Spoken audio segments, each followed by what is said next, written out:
அனைவருக்கும் இனிய வணக்கம். இன்றைய சிறுகதை கதையின் தலைப்பு அம்மா நீ ஏன் அழகா இல்லை. கதை ஆசிரியர் CR வெங்கடேஷ். கதைப்பதிவு டிசம்பர் 11, 2016. சுனோஜி, அவளை கொஞ்சம் எழுப்புறேளா?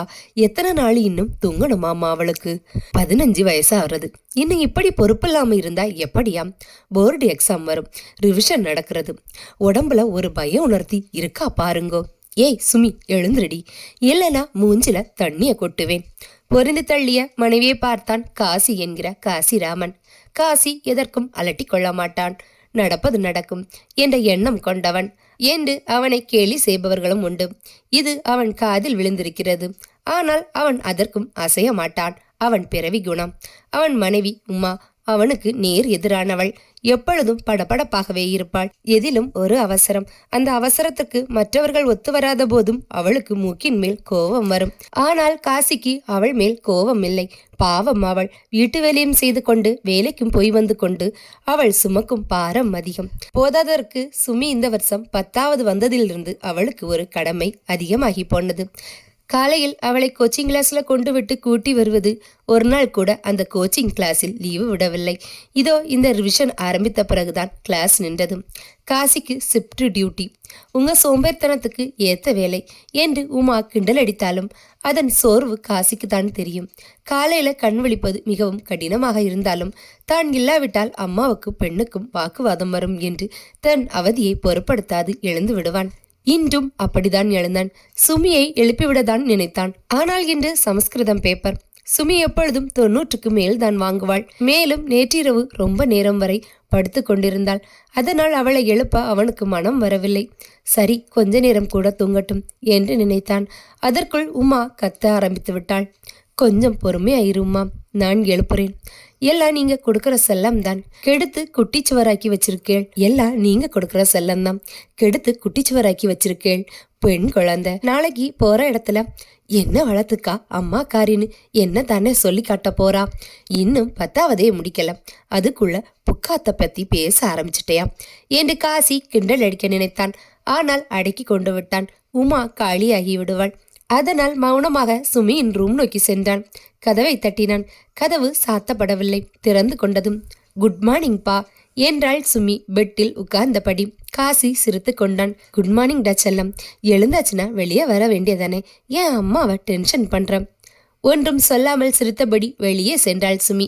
சென்றவள் நேராக சமையல் ரூம் சென்று அங்கு வேலையாயிருந்த உமாவை கட்டி கொண்டாள். முதலில் திகைத்து பிறகு சந்தோஷித்த உமா, கழுத குளிக்காம கொள்ளாம விழு போடா, என்னடி மேல வந்து விளையாட்டம், போய் நாளி முன்னால குளிச்சுக்கிட்டு சாமிக்கு நமஸ்காரம் பண்ணிக்கிட்டு புக்கை எடுத்து படி போடி என்று அவளை தள்ளினாள். சுமி முகம் சுருங்கியது. ஒன்ன போய் கட்டிக்க வந்தேன் பாத்தியா, என்ன சொல்லணும் என்றபடி குளியல் அறை நோக்கி சென்றாள். மணி 8 சுமி ஸ்கூலுக்கு ரெடியாகிவிட்டாள். டிபன் சாப்பிடாகிவிட்டதும் உமாதான் அவளை ஸ்கூல்ல தினமும் டிராப் செய்வாள். அவளை டிராப் செய்துவிட்டு ஸ்டேஷன் சென்று வண்டியை விட்டு ட்ரெயினில் போய் வருவாள். அம்மா ரெடியா அம்மா, நேரம் மாறுது என்றாள் சுமி. இன்னும் 8 ஆகல. ஊருக்கு முன்னால போய் ஸ்கூல்ல பெருக்கவா போறோம். அதுக்குள்ள படிச்சுட்டியா? 5 நிமிஷம் கூட தரிச்சு உக்கார போல இருக்கேன். இப்படி படிச்சா எப்படி மார்க் வாங்குறது? மார்க் வரச்ச கண்ணுல ஜலம் விட்டு அகத்தியம் பண்றதும். ஒரு தடவை அது முதல் ரேங்க் வாங்கியிருக்கியா? அந்த அனிதாவை பாரு, எப்பவும் ஃபர்ஸ்ட் ரேங்க். அவ அப்பாவும் கொடுத்து வச்சவா. எங்களுக்கு எங்க அந்த பொசிப்பு இருக்கும் என்று பொறிந்து தள்ள ஆரம்பித்து விட்டாள். சுமி முகம் மீண்டும் சுருங்கியதை கண்ட காசி வாயை திறந்தான். உமா, எந்த நேரத்துல எதை பேசுறது இல்லையா? குழந்தை ஸ்கூலுக்கு கிளம்புற நேரத்துல இது என்ன பேச்சு? ஃபர்ஸ்ட் ரேங்க் வாங்கலனா என்ன, செகண்ட் 3rd ரேங்க் வாங்குறா இல்லையா? அது போதாதா? எல்லாருமே ஃபர்ஸ்ட் ரேங்க் வாங்க முடியுமா?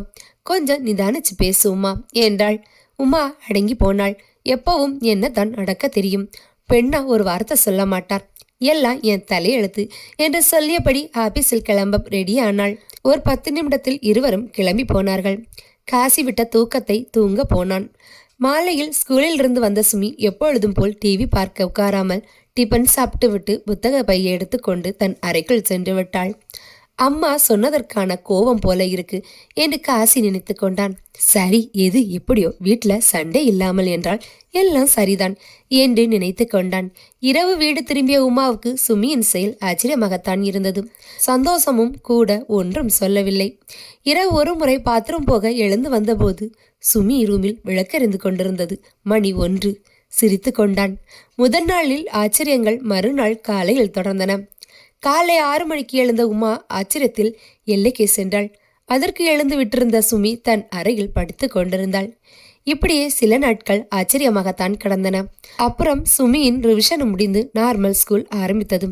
அன்று ரிவிஷன் பேப்பர் திருத்தி கொடுப்பார்கள். காசிக்கு சற்றும் பயமாகத்தான் இருந்தது. அந்த அனிதா மிகவும் நன்றாக படிப்பாள். தன் பெண்ணால் அவளை தாண்ட முடியுமா என்ற சந்தேகம்தான். அவனுக்கு அது பற்றி கவலை இல்லை. ஆனால் உமாவை நினைத்தால் சற்று கவலையாக இருந்தது. அதுவும் பாவம் சுமி அந்த ரிவிஷனுக்கு மிகவும் உழைத்திருக்கின்றாள். பலன் கிடைக்க வேண்டுமே குழந்தைக்கு என்று வேண்டிக் கொண்டான். சாயந்தரம் வந்த சுமியின் முகம் மிகவும் வாடி இருந்தது. டிபன் கூட சாப்பிடாமல் தன் அறைக்கு சென்று தூங்க போனாள். எழுப்ப மனமில்லாமல் காசி விட்டு விட்டான். 7 மணிக்கு உமா வந்தாள். வந்தவளிடம் காசி மெதுவாக நடந்ததை சொன்னான். எங்கே அவள் கோபப்படுவாளோ என்று நினைத்தவனுக்கு ஆச்சரியம். ஃபர்ஸ்ட் ரேங்க் முக்கியம் இல்லைங்க, பொறுப்பு வரணும் தான் சொன்னேன். நானே போய் எழுப்புறேன் என்று சுமி ரூமுக்கு சென்றாள். காசியும் பின்னே சென்றான். சுமி சுமி எழுந்துருமா, விளக்கு வச்ச நேரம் இப்படி படுப்பாளா, எழுந்து ஏதாவது சாப்பிடு என்று அன்போடு எழுப்பினான். தூக்கம் கலைந்த எழுந்த சுமி உமாவை பார்த்தாள். திடீரென்று அவள் கண்களில் கண்ணீர் வழிய ஆரம்பித்தது. அதை பார்த்த உமா, அம்மா அன்னைக்கு சொன்னதை மனசுல வச்சுக்காதடா கண்ணா, ஃபர்ஸ்ட் ரேங்க் வரல பரவாயில்லை என்றாள். அழுத கண்களுடன், இல்லைம்மா நான் தான் இந்த தடவை ஃபர்ஸ்ட் ரேங்க் என்றாள் சுமி. காசிக்கும் உமாவுக்கும் இன்ப அதிர்ச்சி. அப்புறம் எதுக்குடா அழுற? அந்த அனிதா இல்ல அனிதா, அவ இன்னைக்கு சாயந்தரம் ஸ்கூல்ல விடுறப்ப என்கிட்ட ஒன்னு சொன்னாமாம். என்ன சொன்னா? கங்க்ராஸ்ட் சொன்னாளா? இல்லை, கோபப்பட்டாளா? கோபம்தான் பட்டா அம்மா. இந்த வாட்டி ஃபர்ஸ்ட் ரேங்க் வாங்கியதால பெரிய இவனு நினைச்சுக்காதடி. நான் தான் என்னைக்கும் ஃபர்ஸ்ட். இந்த எக்ஸாம்ல வேணும்னா நீ என்ன தாண்டி இருக்கலாம். ஆனால் லைஃபுங்கிற எக்ஸாம்ல நான் தான் என்னைக்குமே ஃபர்ஸ்ட். உங்கப்பா என்னடி வேலை பண்றார்? என்ன சம்பளம்? ஒரு 40,000 இருக்குமா? எங்கப்பா பிசினஸ் மாசம் குறைஞ்சது 3 லட்சம் சம்பாதிப்பார். எங்க வீட்டுல 2 கார், உங்க வீட்டுல கார் இருக்கா? அதை விடு, எங்க அம்மாவை பார்த்தியா எவ்வளோ அழகு? இப்படி கேட்டா அம்மா. அப்பா நீங்க ஏன்பா பிசினஸ் பண்ணல? நாம ஏன்பா பணக்காரங்களா இல்ல? அம்மா நீ ஏம்மா அவங்க அம்மா மாதிரி அழகா இல்ல? மேலே பேச முடியாமல் சுமி தேம்ப ஆரம்பித்தாள். உமா உறைந்திருந்தாள். காசியும் தான்.